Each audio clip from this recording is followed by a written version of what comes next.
All right, Coral, I have a very important question for you. And this might make or break our friendship. Okay, I'm ready. But where do you stand on pumpkin? Oh, pumpkin's the best. I love a pumpkin dessert. Right. I love a pumpkin bread. I love a pumpkin muffin. I love a pumpkin cake. I love a pumpkin pie. Wow. What about you?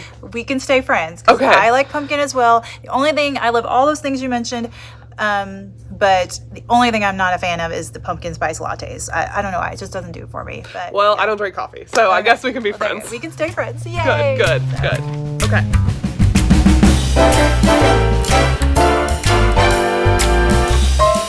Hi, everybody. I'm Jamie. And I'm Coral. And we are coming to you live from the Purcell Public Library today. So holidays are coming up, and what does that mean?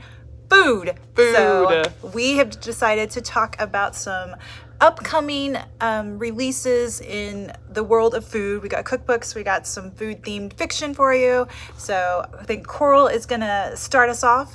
Yeah, absolutely. So I'm going to start us off with an upcoming cookbook, and I think this is going to be a really exciting read. It's called When Southern Women Cook. It's history, lore, and 300 recipes with contributions from 20 women writers. So it is more than a cookbook because it's also going to have stories. It's also going to have kind of personal things added to this. So it's more than just your standard, here's a recipe, here's another recipe. It's got a bunch of diverse voices in it. It's from all over the southern region, so you're not just getting one specific kind of group or subject. You're getting the whole region, you're getting history, you're getting stories from all different types of people, and I think that's really exciting. It is from America's Test Kitchen as well, and I know they create really great cookbooks and, you know, just skills-based cooking books that are very popular, very well-researched, and very fun to read and look at. So that one is expected in November 2024. All right, sounds cool. So I am looking forward to You Gotta Eat, Real Life Strategies for Feeding Yourself When Cooking Feels Impossible by Margaret Ebi. So I think this might especially be handy coming with the holidays coming up and everybody gets stressed out. So the description reads, a trained chef teaches you how to keep yourself fed in the face of stress, burnout, and exhaustion. So, and have fun doing it.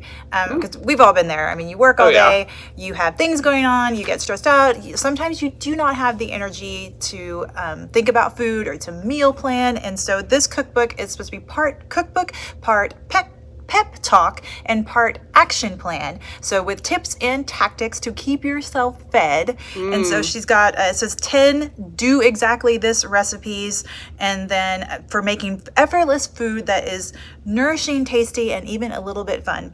So as someone with limited culinary skills, this book sounds like it would be perfect for me, and obviously, and maybe perfect for you. Sounds great to me. So this one is also expected out in November 2024. So, all right. Yeah, and so if you're not really into cooking at all, or maybe you just want some fiction. A fiction book about cooking that's coming out is going to be the sequel to Fake It Till You Bake It by Jamie Wesley, and this one's going to be called Legend in the Baking. So this exists in kind of the same universe as Jamie Wesley's first book.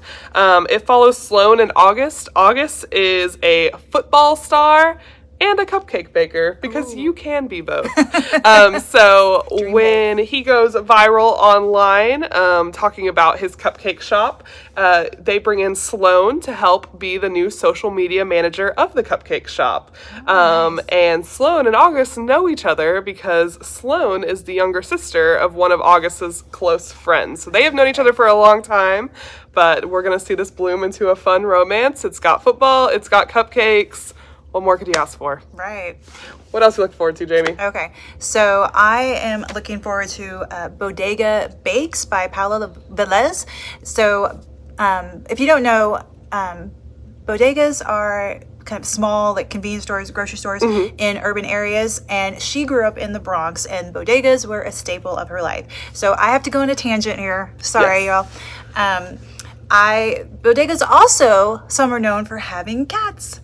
So I went to New York last year, and I was really hoping I'd see a bodega cat. And I did, and it made me extremely happy. So I'm very sorry. I digress. So, but yes, she grew up in the Bronx, but she also traveled every year to the Dominican Republic to visit family. And she said that's where she learned to appreciate food.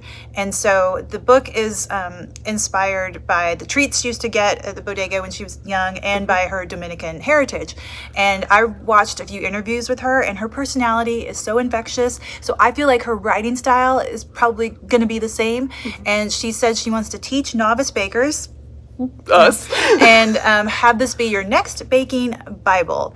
And it says her recipes are accessible no matter your skill level. And as we have established, I have no skill level, so I'm really looking forward to this one. Actually, this one has already been published, but Pioneer does not have it yet, but we will be getting it. So, all right. That's so exciting.